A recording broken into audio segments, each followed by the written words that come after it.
Yang siap terima firman Tuhan malam hari ini, tulis di kolom komentar, saya siap terima firman Tuhan di malam hari ini. Puji Tuhan.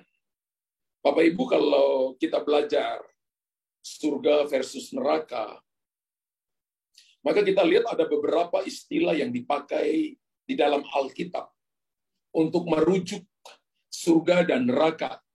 Ada istilah dalam bahasa Yunani itu adalah Seol, ada Hades, ada Gehenna, ada lautan api, kalau Bapak Ibu baca, ada Firdaus, dan pangkuan Abraham.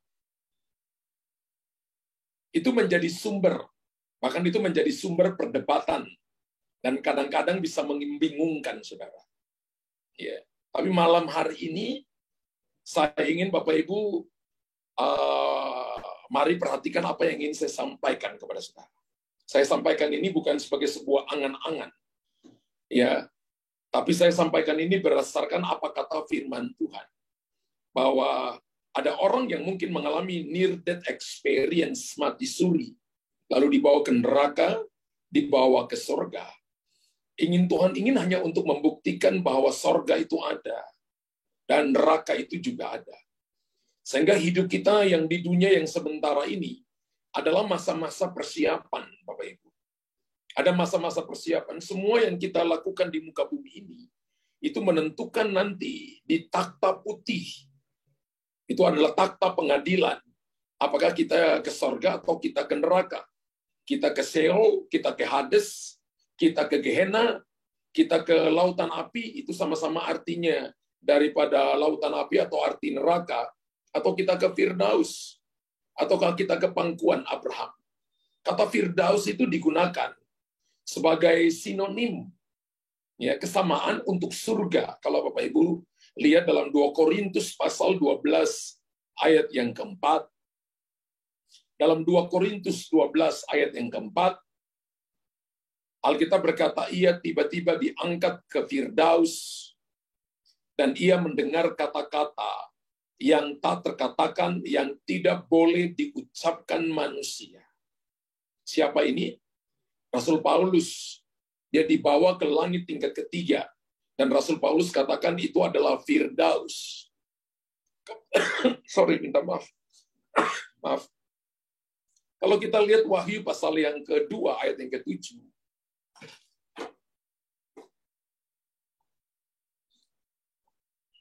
Siapa bertelinga, hendaklah ia mendengarkan apa yang dikatakan Roh kepada jemaat-jemaat. Barang siapa menang, dia akan kuberi makan dari pohon kehidupan yang ada di taman Firdaus Allah.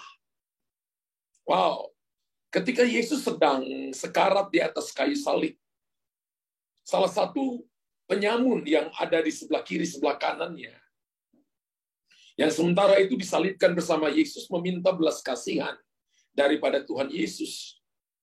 Dan firman Allah berkata begini, Yesus menjawab dia, hari ini juga engkau akan bersama-sama dengan aku di dalam Firdaus.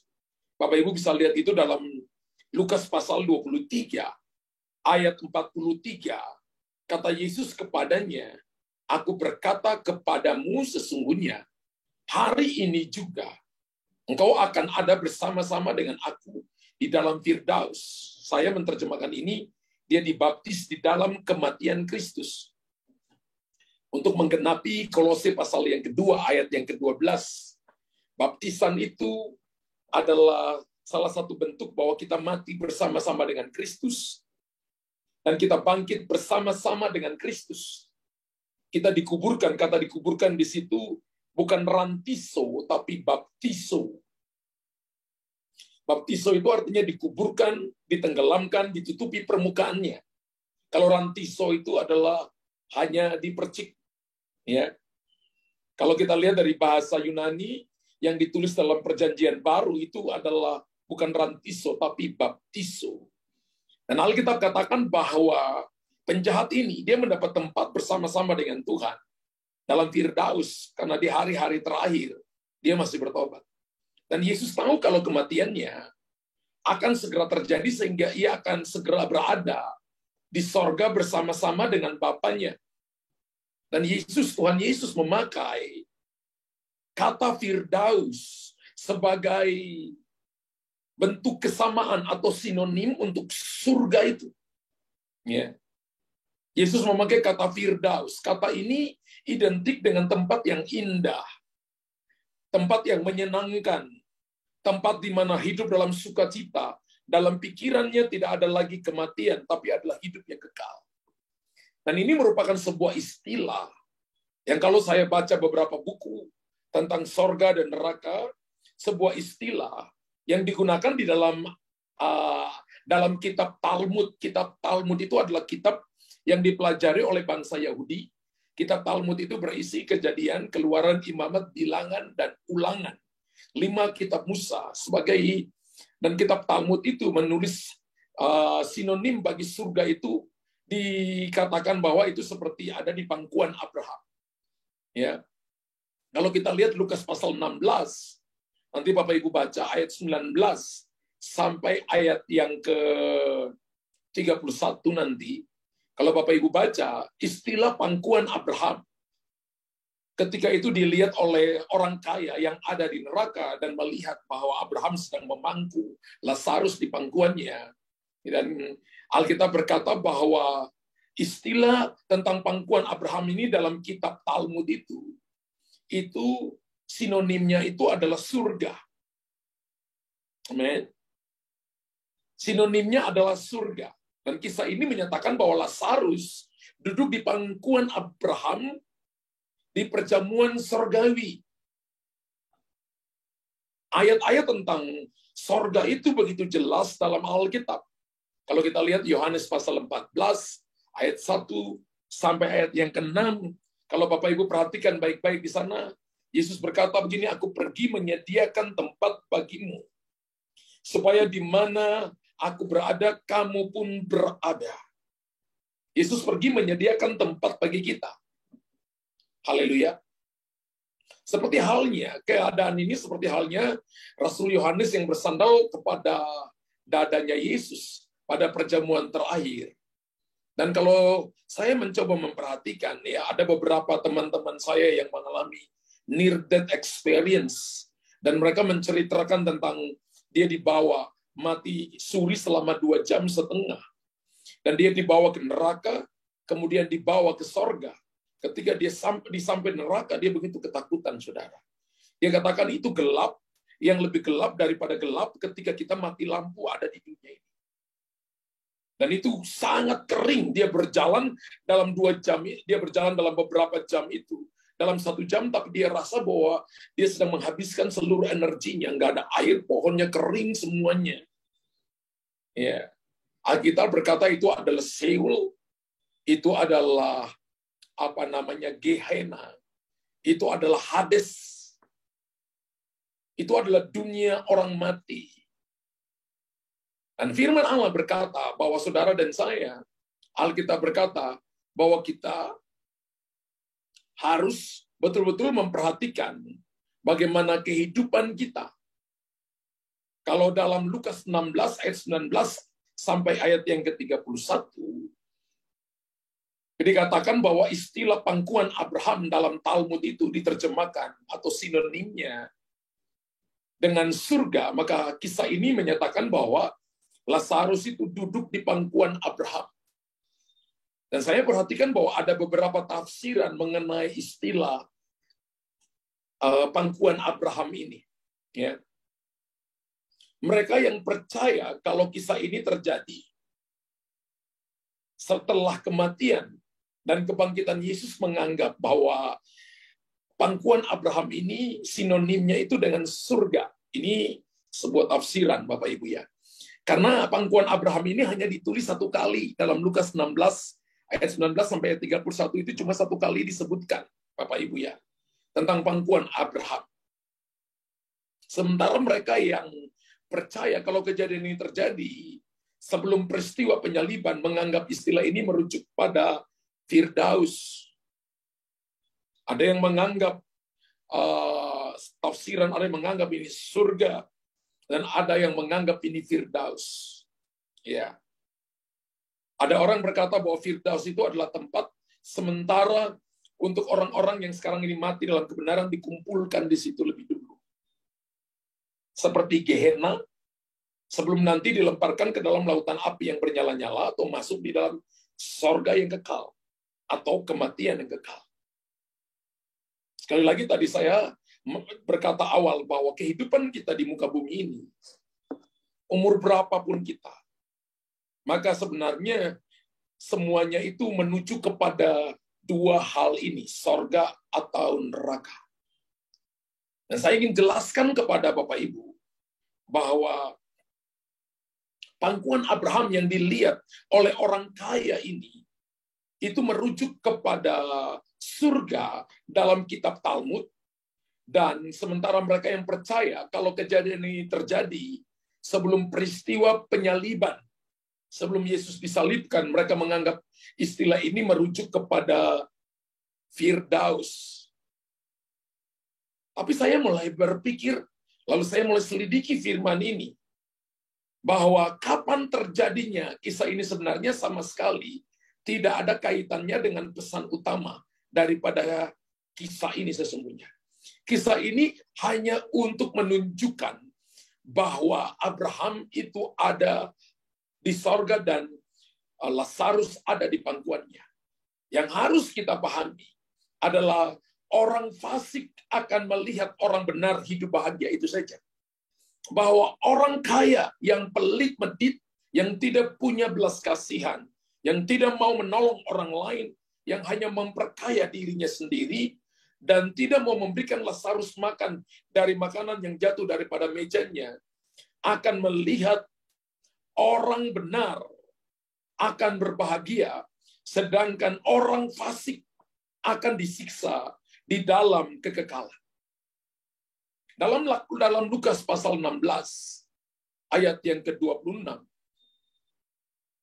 Dalam Lukas pasal 16, ayat yang ke-26. Selain daripada itu, di antara kami dan engkau, terbentang jurang yang tak terseberangi, supaya mereka yang mau pergi dari sini kepadamu, ataupun mereka yang mau datang dari situ kepada kami, tidak dapat menyeberang. Satu waktu ada sebuah cerita bahwa mereka akan membangun jembatan dari neraka ke sorga. Karena Alkitab katakan begini, tidak ada jalan kan, tidak terseberangi. Jadi diceritakan bahwa mereka itu mau membangun jembatan. Dari sorga ada panitia, di neraka juga ada panitia. Ketika mereka sudah sepakat untuk membangun, satu waktu orang-orang yang dari sorga tanya kepada mereka yang di neraka, ini kenapa belum orang-orang di sorga tanya begini, ini kenapa yang dari neraka mereka belum bangun jembatan ke sini? Ketika orang-orang di sorga mereka cari, maka dikatakan begini, bahwa semua uang yang diberikan kepada mereka sudah dikorupsi, makanya jembatan nggak jadi-jadi, saudara. Bahwa ternyata orang-orang yang ada di sana adalah orang-orang yang sudah mencuri uangnya. Mereka adalah orang-orang pencuri, mereka adalah orang-orang yang suka korupsi, orang-orang yang tidak jujur, dan mereka yang jadi panitia itu sehingga jembatan tidak tersambung. Tapi Lukas 16 ayat 26 berkata begini. Selain daripada itu, di antara kami dan engkau terbentang jurang yang tak terseberangi. Jakarta, Amerika bisa terseberangi. Orang terbang 13 jam, bisa nyampe di Amerika. Dan Alkitab katakan jurang antara sorga dan neraka tidak terseberangi. Supaya mereka yang mau pergi dari sini kepadamu, ataupun mereka yang mau datang dari situ kepada kami, tidak dapat menyeberang. Kalau Bapak Ibu perhatikan dalam perjanjian lama, kata yang digunakan untuk merujuk pada dunia orang mati itu dipakai kata Sheol. Tulisnya S-H-E-O-L. Sheol. Sheol itu artinya tempat orang mati.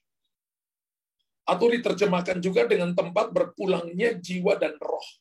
Jadi ketika seseorang dikuburkan dalam tanah, maka tubuh ini kembali kepada tanah, Tapi roh dan jiwa, kalau itu roh dan jiwanya jahat di muka bumi ini, pikirannya suka iri kepada orang lain, rohnya tidak cari Tuhan dengan sungguh-sungguh, maka dia akan dibawa kepada Seol. Seol itu tempat orang mati, atau tempat berpulangnya jiwa orang mati. Tapi kalau dia hidupnya pikirannya baik, suka mengampuni, dia punya pikirannya adalah pikiran kebenaran, rohnya, jiwanya cari Tuhan sungguh-sungguh, punya kehidupan yang cari Tuhan, suka berdoa, suka menyembah Tuhan. Kita mengerjakan keselamatan itu dengan cara melayani Tuhan. Maka ketika dia meninggal, tubuhnya kembali kepada debu, tapi roh dan jiwanya kembali ke surga. Kata Yunani yang dipakai Perjanjian Baru untuk merujuk kepada neraka itu adalah Hades. Yang juga berarti tempat orang mati. Kata tempat orang mati juga bukan cuma diterjemahkan dengan Hades, tapi diterjemahkan juga dengan Gehenna. Gehenna itu G-E-H-E-N-N-A, Gehenna. Itu merujuk kepada neraka. Yang berasal dari kata Ibrani yaitu Hinnom. H-I-N-N-O-M.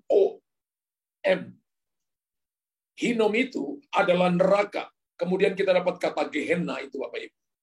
Dan Perjanjian Baru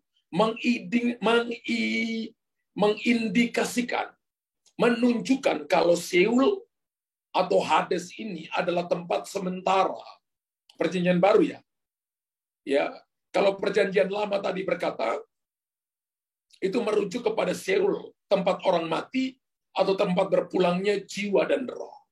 Sedangkan Perjanjian Baru mengindikasikan atau menunjukkan kata Seol atau kata Hades ini adalah tempat sementara di mana semua jiwa orang yang tidak percaya itu dikurung di situ.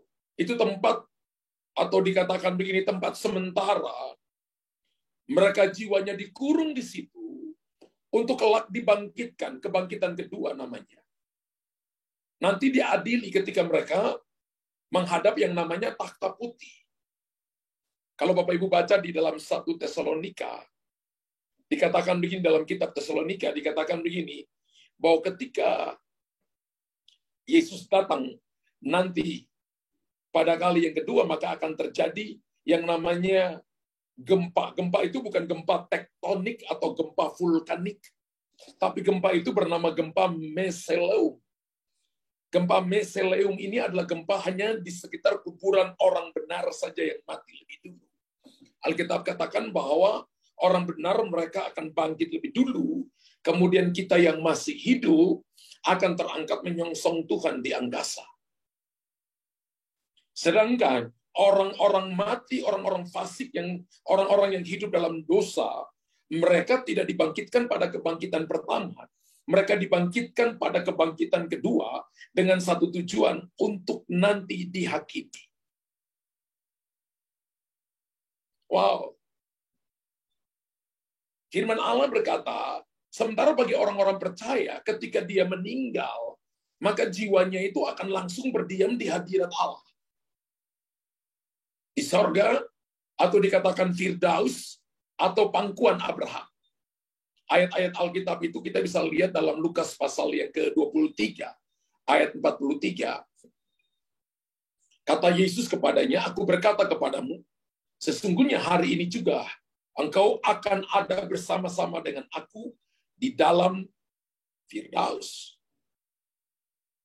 Yesus berkata kepada orang jahat di samping kiri dan kanannya, itu salah satunya. Yesus berkata, hari ini juga engkau akan ada bersama-sama dengan aku di Firdaus. Dikatakan ini jiwa orang percaya. Jadi hidup kekristenan sebenarnya adalah ujian iman, ujian orang percaya. Makanya Bapak Ibu jangan sampai kita bukan orang percaya. Orang percaya itu adalah bukan cuma pada waktu doanya dijawab, tapi pada waktu belum dijawab. Pada waktu kita lagi nunggu, pada waktu kita lagi hadapi masalah, persoalan. Maka iman saudara dan saya sedang diuji. Jangan sampai kedapatan tidak percaya. Makanya Alkitab katakan begini, apakah pada waktu aku datang pada kali yang kedua, aku mendapati iman di bumi? Pastikan bahwa kita hidup bergantung sepenuhnya kepada Tuhan dan mempercayai firman Tuhan, kita adalah orang percaya. Berbahagialah orang yang tidak melihat namun percaya. Kekristenan itu bukan lihat baru percaya. Kekristenan itu tidak lihat namun percaya. Dalam 2 Korintus pasal yang ke-5 ayat yang ke-8 berkata, tetapi hati kami tabah dan terlebih suka kami beralih dari tubuh ini untuk menetap pada Tuhan. Wow. Rasul Paulus berkata, terlebih suka aku beralih dari tubuh ini, menetap pada Tuhan. Menetap pada Tuhan di sini adalah dia menggambarkan bahwa dia lebih suka ada di sorga daripada hidup di dalam tubuh casing ini. Daging kita ini adalah casing. Dalam Filipi pasal pertama, ayat 23 berkata begini. Filipi pasal pertama ayat 23 berkata, aku didesak dari dua pihak. Aku ingin pergi dan diam bersama-sama dengan Kristus. Itu memang jauh lebih baik. Saya ingat ketika teman saya, dia pendeta, dia seorang bisnismen, tapi juga pendeta. Satu saat, dia dengan istrinya lagi ngomong tentang bisnis. Mereka lagi bicara tentang mau jual tanah. Dia nggak setuju, istrinya setuju. Akhirnya dia marah. Padahal dia barusan pulang periksa dari dokter, darahnya tinggi. Darahnya itu hampir 200, di bawahnya itu 100, saudara. Ketika dia bertengkar dengan istrinya, lalu tiba-tiba dia rasa pusing. Kemudian dia minta untuk ditidurkan. Saudara, ketika dia tidur, istrinya itu picit bahunya. Lalu supirnya itu picit kakinya. Setelah dipicit mungkin 20 menit, lalu supirnya bilang kepada nyonya rumah, nyonya, ini kelihatan bapaknya udah nggak ada. Loh kenapa? Kakinya udah dingin. Ketika terjadi seperti itu, teman saya itu dia lihat bahwa ada dua malaikat datang dan bawa dia terbang. Bawa dia terbang, lalu tiba-tiba dia ada di satu tempat kering. Lalu dia lihat bahwa papa mertuanya sama adik istrinya itu jemput dia. Lalu mereka berjalan dan dia tahu, dia punya kesaksian dalam pikiran. Dia tahu bahwa ini neraka. Dia bilang sepanjang perjalanan itu kering kerontang. Tidak ada pohon yang bertunas. Sejauh mata memandang itu kering kerontang, panas terik. Dia berjalan sampai dia lihat kegelapan itu datang. Dan dia tidak bisa lihat jalan lagi. Lalu akhirnya dia berlutut. Ketika dia berlutut, dia lihat di bawah orang saling ada dalam peperangan. Darah berceceran kemana-mana, bangsa melawan bangsa, satu pribadi melawan pribadi yang lain.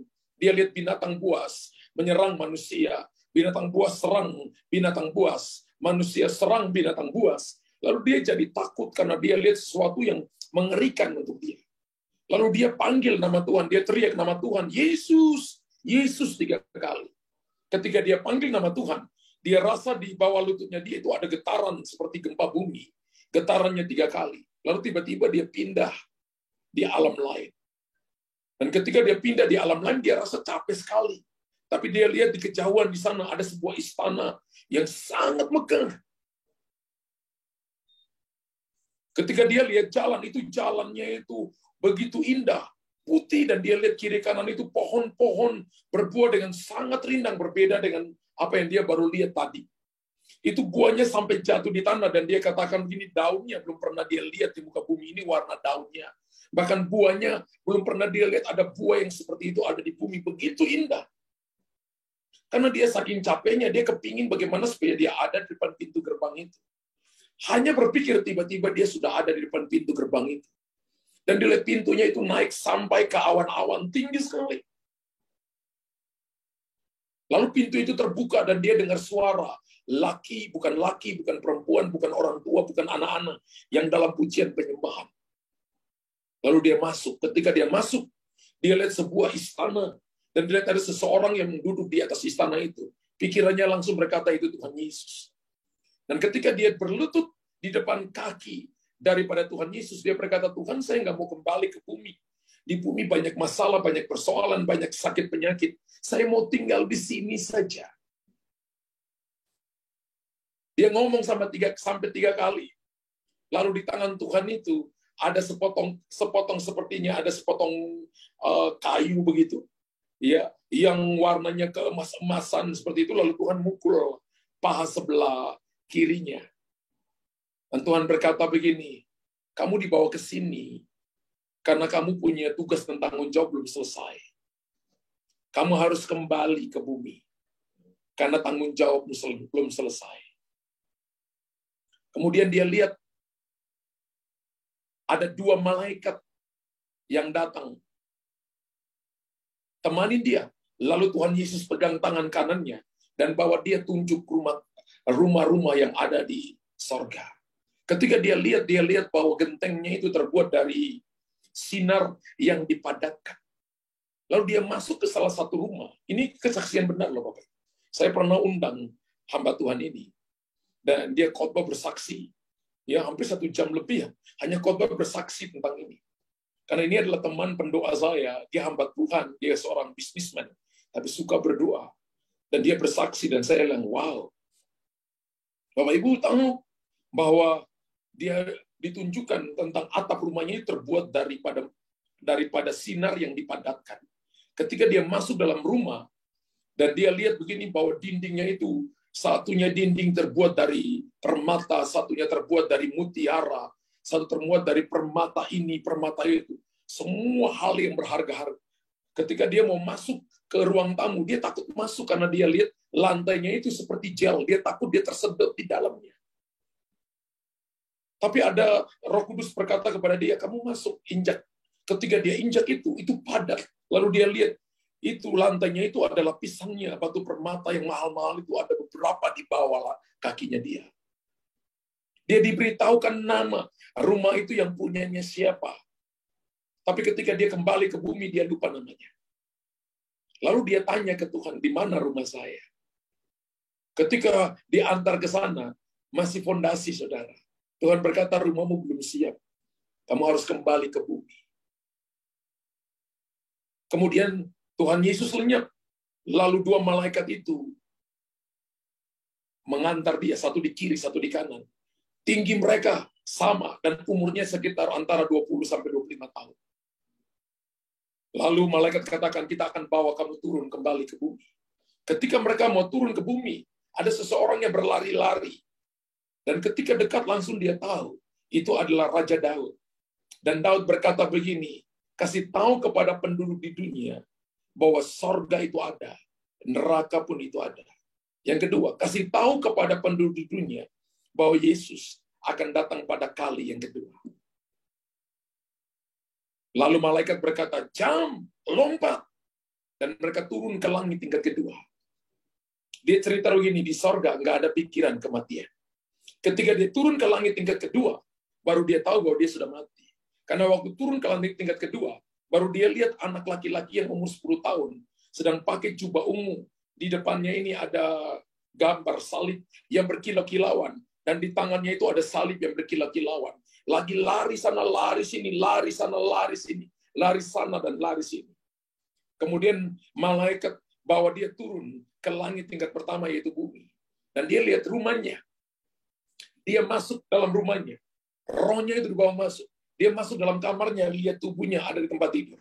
Dan malaikat berkata begini, lompat, masuk. Dan dia masuk dalam tubuhnya. Lalu dia hidup kembali. Dia katakan, Pak Luther, 1 bulan itu saya tetap lihat ke langit. Saya mau kembali ke sana. Saya mau kembali ke sana. Tapi Tuhan berkata bahwa tugas dan pelayananku belum selesai di muka bumi. Teman saya ini, saudara, kalau pergi ibadah, di tangannya itu dia selalu pakai permata-permata yang mahal. Batu-batu permata yang mahal. Dan ketika dia selesai turun dari sorga, saya waktu lihat dia, saya tanya gini, Pak, kok nggak pakai batu-batu permata? Dia katakan begini, Pak Luther, di sorga itu kita injak-injak, Pak. Dindingnya terbuat dari permata.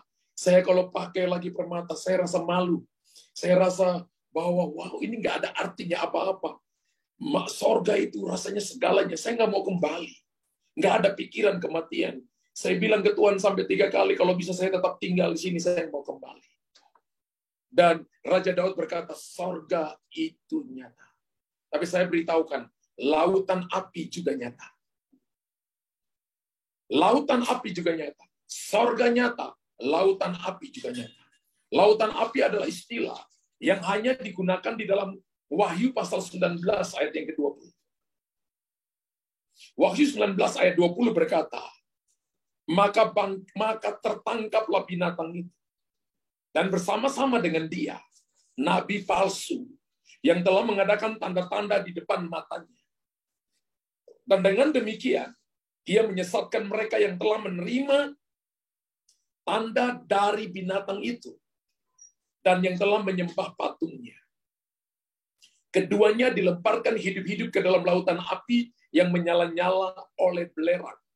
Menurut Wahyu 19 ayat 20, yang pertama kali dilemparkan ke dalam neraka itu adalah nabi palsu, antikris, bukan setan loh. Kalau Bapak Ibu perhatikan, yang pertama kali dilemparkan dalam dapur api adalah nabi palsu. Dilemparkan hidup-hidup ke dalam lautan api yang menyala-nyala oleh belerang. Dan kalau Bapak Ibu perhatikan Wahyu 20 ayat yang ke-10, pindah satu pasal, Wahyu 20 ayat 10, dan iblis yang menyesatkan mereka dilemparkan ke dalam lautan api dan belerang. Jadi yang pertama kali dilemparkan ke dalam lautan api bukan setan. Wahyu 19 berkata yang dilemparkan pertama adalah nabi-nabi palsu lebih dulu. Yang dilemparkan ke dalam lautan api. Baru yang kedua, Wahyu 20 ayat 10, iblis yang menyesatkan mereka dilemparkan ke dalam lautan api dan belerang. Yaitu tempat binatang dan nabi palsu itu. Dan Alkitab katakan mereka disiksa siang dan malam sampai selama-lamanya. Ada yang mau masuk neraka? Berbuat dosalah dan jangan akui dosa. Tetap benci orang lain. Tetap merasa diri yang paling benar. Tidak mau melakukan tanggung jawab dengan sungguh-sungguh. Satu waktu nanti, Bapak Ibu diminta pertanggungjawaban di hadapan Tuhan. Ingat, kita diminta pertanggungjawaban di hadapan Tuhan, bukan cuma karunia, tapi talenta. Talenta itu adalah apa yang kita bawa, yang Tuhan berikan sejak lahir. Kita percaya Tuhan atau tidak percaya Tuhan, satu waktu nanti diminta pertanggungjawaban. Karena Tuhan memberikan menurut kesanggupan masing-masing. Wahyu 20 ayat 14 dan 15 berkata, lalu maut dan kerajaan maut itu dilemparkan ke dalam lautan api. Yang dilemparkan pertama dalam lautan api adalah nabi palsu. Nabi palsu dan binatang itu. Kemudian dikatakan yang kedua adalah setan. Dilemparkan ke dalam lautan api. Menurut Wahyu pasal 19, ayat yang ke-20. Kemudian yang ketiga dilemparkan ke dalam lautan api adalah Wahyu 20 ayat 14 dan 15. Dikatakan lalu maut dan kerajaan maut itu dilemparkan ke dalam lautan api. Dikatakan begini, lalu maut dan kerajaan maut itu dilemparkan ke dalam lautan api. Itulah kematian yang kedua, lautan api. Sedangkan kalau Bapak Ibu lihat gini, orang yang bangkit pertama, mereka nanti akan menerima, mereka akan ada di bema. Bema itu adalah terima mahkota dari Tuhan. Karena kebaikan, karena jerih lelah, karena keringat, karena pengembalaan, karena mereka memenangkan jiwa bagi Tuhan, karena mereka pendoa, mereka orang-orang yang setia, mereka orang-orang yang bertanggung jawab, mereka orang-orang yang mau untuk merubah hidup mereka selaras dengan apa yang Tuhan katakan kepada mereka, maka mereka akan memperoleh mahkota di hadapan Tuhan. Dikatakan, dan setiap orang yang tidak ditemukan namanya, tertulis di dalam kitab kehidupan itu, ia dilemparkan ke dalam lautan api itu. Makanya kalau Bapak Ibu perhatikan, yang pertama dilemparkan adalah nabi palsu dan binatang.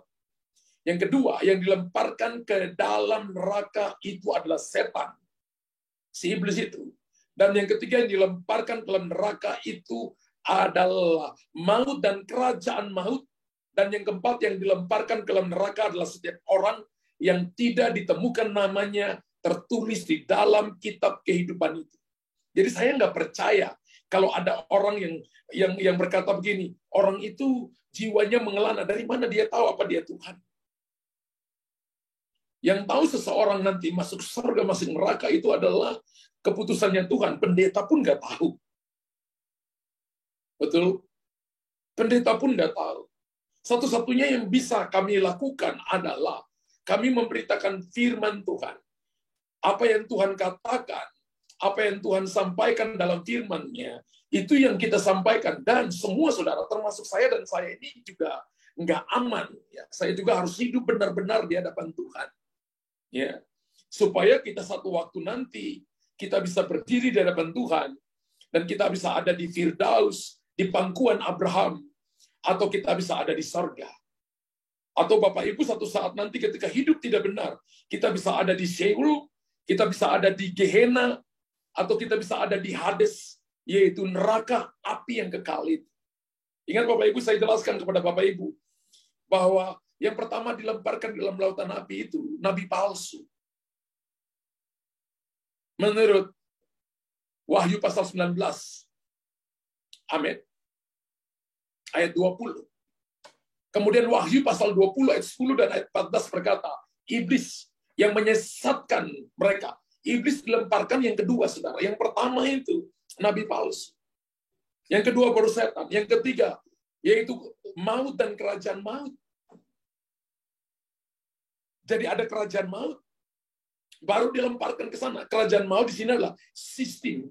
Dikatakan bahwa sistem dunia yang datang dan mau menghalangi saudara dan saya, datang dan menipu kita, datang dan mengejar kita. Makanya Alkitab katakan, jangan hidup menjadi sama serupa dengan dunia ini. Karena dunia ini sistemnya sudah dikuasai oleh kerajaan maut. Kita harus dikuasai oleh kerajaan Allah, oleh sistem kerajaan Allah.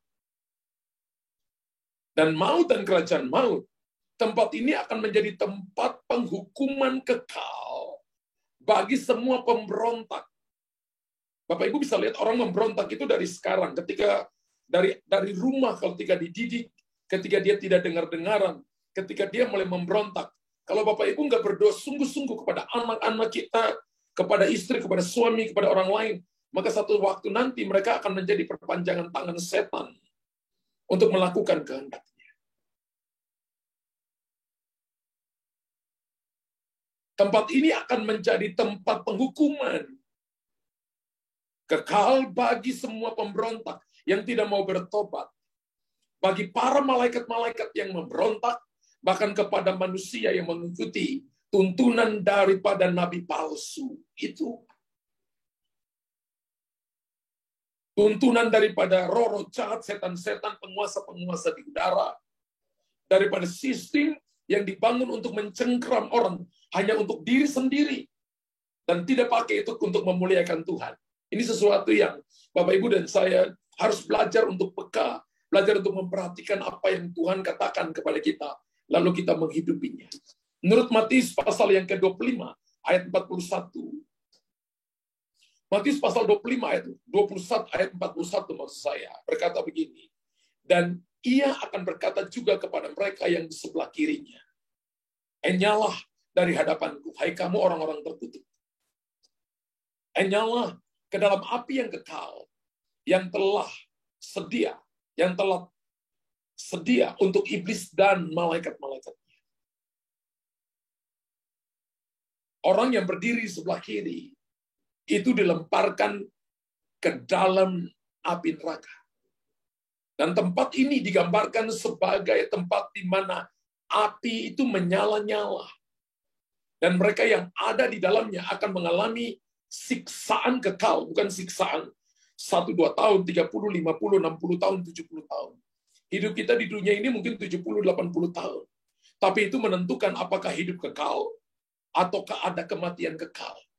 Dan Bapak Ibu akan mengalami kesakitan yang tiada tara, yang tidak dapat digambarkan dengan kata-kata. Selama kita masih punya nafas di kandung badan, itu adalah kesempatan untuk Bapak Ibu hidup sungguh-sungguh dengan Tuhan. Kemarin kita mungkin buat salah. Hari ini mungkin Anda buat dosa, tapi Tuhan kasih Anda kesempatan. Kemarin pikiran kita salah, kita nggak bisa ampuni. Tapi hari ini Tuhan suruh kita ampuni. Penundaan, melupakan perintah Tuhan, itu akan membuat kepada kesombongan dan kekerasan hati, sehingga Bapak Ibu tidak menghargai anugerah dan kita dihukum satu waktu nanti. Dalam Lukas 16 ayat 24 berkata begitu. Lalu ia berseru katanya, Bapak Abraham, kasihanilah aku. Suruhlah Lazarus supaya ia mencelupkan ujung jarinya ke dalam air dan menyejukkan lidahku. Sebab aku sangat kesakitan dalam nyala api ini. Yang ngomong ini adalah orang kaya. Apakah jadi kaya itu adalah musuh Tuhan? Tidak. Tuhan menentang orang yang hanya kaya dan hanya untuk memuaskan diri sendiri. Tapi Alkitab katakan kita harus kaya dalam kemurahan hati. Karena firman Allah menjamin dalam Amsal 11 ayat 24, orang yang menabur sedemikian tidak pernah kekurangan. Tapi ada orang yang menyimpan sedemikian, selalu berkekurangan. Kita mau percaya mana? Percaya perkataan firman Tuhan, atau kita mau percaya kepada apa yang kita pikirkan? Alkitab katakan orang kaya ini berpikir ketika dia menyimpan semakin banyak dia dipuji oleh orang. Tapi ketika dia mati, dia ada di dalam kesakitan yang tidak dapat digambarkan. Bahkan dia berkata begini, suruh celupkan satu tetes air dan taruh di bawah lidahnya. Abraham berkata, jarak antara kamu dan saya tidak terseberani. Menurut Markus 9 ayat 46,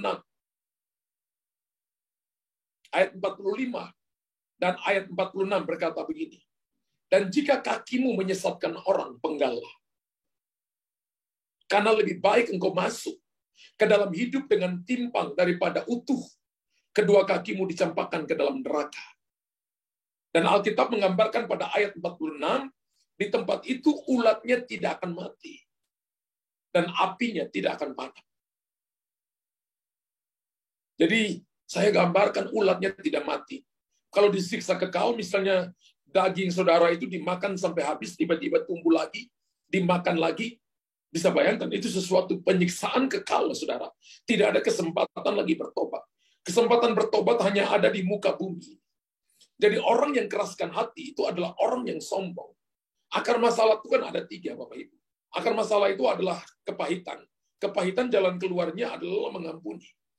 Akar masalah yang kedua adalah dikatakan begini bahwa akar masalah yang kedua adalah cinta akan uang. Punya uang yang banyak itu boleh. 1 Timotius pasal yang ke-10 ayat 6 ayat yang ke-10 maksud saya. Itu adalah akar segala kejahatan, adalah cinta akan uang. Bagaimana jalan keluarnya? Prioritasnya hanya untuk Tuhan. Dan akar masalah yang ketiga adalah pergaulan yang buruk, itu merusak kebiasaan yang baik. Dalam 1 Korintus pasal 15 ayat yang ke-33. Jalan keluarnya di sini adalah saudara dan saya harus belajar takut akan Tuhan. Takut akan Tuhan itu adalah fear of God. Fear of God itu menghormati, mengagumi Tuhan. Dan akar dari ketiga akar ini adalah kesombongan. Orang yang dengar firman dan firman menegur dia dan dia tidak mau berubah, itu orang yang sombong. Tapi orang yang rendah hati itu adalah mau berubah setiap waktu. Karena dia tahu dia tidak sempurna. Dan saya katakan bahwa mereka yang menolak Kristus akan sementara dikurung di Seol. Akan sementara dikurung di Hades. Untuk nantinya mereka dibuang ke lautan api. Sebagai tujuan terakhir mereka menghabiskan kekekalan. Jadi ketika seseorang mati, maka tubuhnya kembali kepada debu tanah, tapi roh dan jiwanya itu dibawa ke Seol, dibawa ke Hades, atau dibawa ke Firdaus, atau dibawa ke surga, atau dibawa ke pangkuan Abraham. Wow. Ada satu waktu ada orang tanya saya, Pak Pendeta, kira-kira ini orang ini masuk surga atau neraka? Saya lihat orang itu dan saya berkata begini, saya bukan Tuhan. Untuk menentukan apakah dia masuk surga atau masuk neraka. Ada orang yang berkata begini, oh jiwanya sedang berkelana, tidak masuk surga dan sebagainya. Yang menentukan seseorang masuk surga atau masuk neraka itu bukan pendeta, bukan pastor, bukan hamba Tuhan. Tapi yang menentukan seseorang masuk surga, yang akan memuji seseorang, atau yang nanti berkata, engkau hamba yang tidak setia, hamba yang jahat itu Tuhan. Bukan kita. Kita ini adalah hamba-hamba yang tidak sempurna. Amin. Kita hamba-hamba yang melakukan hanya karena Tuhan pilih kita. Kita tidak punya kuasa untuk menentukan seseorang masuk surga atau masuk neraka. Tapi bagi orang yang namanya tertulis di kitab kehidupan, kitab anak domba, kita tidak perlu takut dengan takdir. Kita tidak perlu takut dengan keadaan yang begitu menakutkan. Belajar mempercayai firman Tuhan. Belajar percaya bahwa kematian itu adalah tutup mata, bukan mata lihat Tuhan. Amin. Amin, Bapak Ibu. Karena orang beriman itu percaya kepada Kristus. Kenapa Bapak Ibu harus, saudara dan saya harus setiap hari, kenapa kita harus bertobat setiap waktu? Karena kita bisa bikin salah setiap waktu. Pikiran kita bisa salah. Tindakan kita bisa salah. Perilaku kita bisa salah. Kita bisa berdosa setiap saat. Bodohnya seseorang itu adalah dia bisa saja lakukan itu terus-menerus tanpa dia mau berubah. Padahal kesempatan untuk Bapak Ibu berubah, kesempatan untuk Bapak Ibu disayang Tuhan itu adalah kesempatan kita hidup sekarang. Ketika mati itu nggak ada kesempatan lagi. Ketika Bapak Ibu mati, Bapak Ibu hanya cuma punya satu, yaitu Bapak Ibu dan saya akan dapat hadiah mahkota, atau Bapak Ibu akan ada di Sheol, Hades, atau Gehenna. Bapak Ibu akan ada di dunia orang mati, atau di pangkuan Abraham, atau Firdaus, atau sorga. Karena itu beriman kepada Tuhan sekarang ini, percaya kepada Tuhan saat ini. Jangan pernah Bapak Ibu jual karena kegantengan atau kecantikan, atau karena kekayaan, atau karena posisi, atau karena harta. Jangan pernah Bapak Ibu. Alkitab katakan, barang siapa menyangkal aku di hadapan manusia, aku akan menyangkal dia di hadapan Bapa di surga. Harus percaya kepada Tuhan dengan sungguh-sungguh. Karena darahnya yang sudah ditumpahkan di atas kayu salib untuk menebus dosa-dosa kita. Menurut 1 Korintus pasal 6 ayat 19 dan 20, kita telah dibeli dengan harga yang lunas dibayar. Jadi Bapak Ibu bukan milik Bapak Ibu sendiri, tapi kita milik Tuhan. Yesus mati untuk menebus saudara dan saya. Biarkan hidup Anda dipakai oleh Tuhan. Biarkan hidup Anda dipimpin, dikuasai oleh Tuhan. Supaya Bapak Ibu dan saya akan mengalami, akan menikmati janji, takdir kita. Takdir kita itu bukan ada di Gehenna, bukan ada di Sheol, bukan ada di Hades, bukan ada di dunia orang mati, tapi takdir kita adalah hidup kekal bersama-sama dengan Tuhan di surga. Bersama-sama dengan Tuhan di Firdaus, bersama-sama duduk di pangkuan Abraham untuk menikmati semua yang terbaik. Mari Bapak Ibu, lihat semua yang ada pada kita sebagai fasilitas untuk kita melayani Tuhan di muka bumi ini. Sehingga malam ini apa yang saya sampaikan kepada Bapak Ibu, untuk menjaga Anda dan saya, supaya mari kita hidup sungguh-sungguh dengan Tuhan. Ingat, selama saya hidup, maka itu adalah kesempatan Tuhan kasih kepada saya untuk saya memperbaharui hidup saya, untuk saya bertobat, untuk saya mereposisi hidup saya, untuk saya pakai semua yang ada pada saya. Pakai itu memuliakan Tuhan.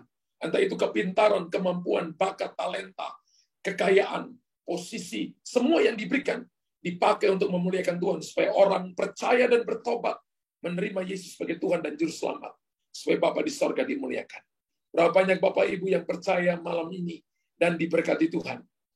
Mari tulis di kolom komentar, saya malam hari ini diberkati oleh Tuhan. Haleluya. Bapa di sorga, hamba mengucap syukur malam ini.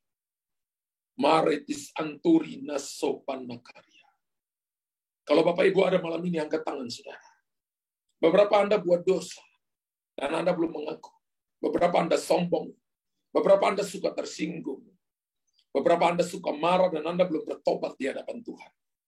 Beberapa Anda menyimpan kepahitan di hati dan tidak mau mengampuni. Angkat tangan saudara. Ingat bahwa sorga hanya meresponi mereka yang punya teachable spirit. Roh yang mau diajar. Sorga hanya meresponi mereka yang mau untuk mengaku dosa mereka. Menyembunyikan dosa adalah kematian. Mengaku dosa disayangi. Ketika Bapak Ibu datang dan mengaku dosa, maka Tuhan mengasihi saudara. Malam ini Bapak engkau lihat tangan-tangan yang terangkat. Bapak Ibu, yang malam ini Bapak Ibu masih melakukan dosa, berdoa dengan saya. Tuhan Yesus, malam ini, saya datang di hadapan-Mu. Saya mengaku segala dosa saya. Saya mengaku segala pelanggaran saya. Katakan dosa pelanggaran Anda. Mungkin Anda tidak bisa mengampuni. Mungkin Anda hidup dalam dosa, dalam perjudian, dalam perzinahan, dalam perampokan. Anda datang dan Anda suka gosip, membicarakan orang lain.